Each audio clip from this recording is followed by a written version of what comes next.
The bank said I owed $623,000 on a mortgage I never signed. Turns out, my sister used my name to buy her dream house. At dinner, I slid the police report. Across the table. Part 1. My name is Naomi Blake. I was 31 years old, working as an intake coordinator at a pediatric clinic in Minneapolis, when I found out I apparently owned a house I'd never seen and was 3 months behind on a mortgage I never signed. The call came in on a Wednesday afternoon. I was finalizing patient records, half listening to my coworker joke about her toddler's latest meltdown when my cell buzzed with a number I didn't recognize.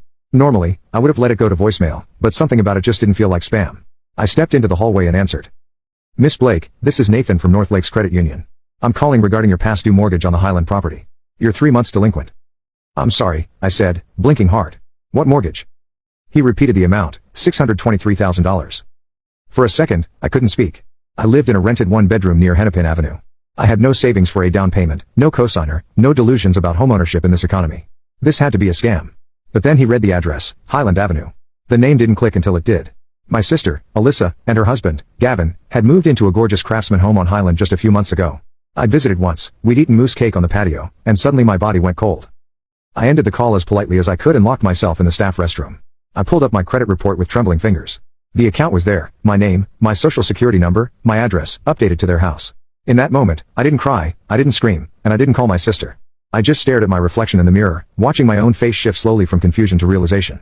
This wasn't a clerical error, it wasn't a joke. Someone had stolen my identity to buy a $600,000 home, and I already knew who. What terrified me most was that the people who raised us would probably beg me not to do a damn thing about it. After the call, everything around me blurred, the clinic's cheerful walls, the sound of children's laughter from the waiting area, even the hum of printers and nurses chatting, all faded into a background I could no longer inhabit.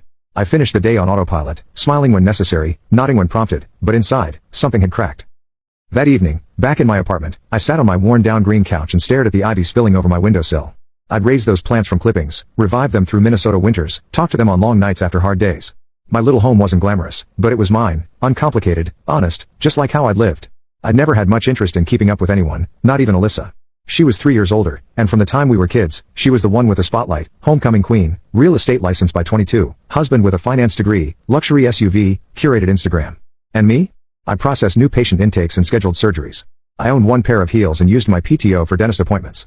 I didn't think of myself as boring, I thought of myself as peaceful. But peace doesn't make headlines. At family dinners every other Sunday, we all gathered at my parents' home in St. Paul. Dad would uncork a bottle of Cabernet and declare it too young while Mom set out her famous lasagna, insisting we take seconds before we'd even touched our first bites. Alyssa always arrived late and made an entrance, big laugh, big stories, big earrings. She would compliment my shoes, then ask if I'd thought about moving somewhere more grown-up than a rental. I'd laugh it off, I always did. It was easier than explaining how I'd chosen stability over show. They didn't ask much about my life. No one ever said it, but I knew I didn't quite fit their idea of success.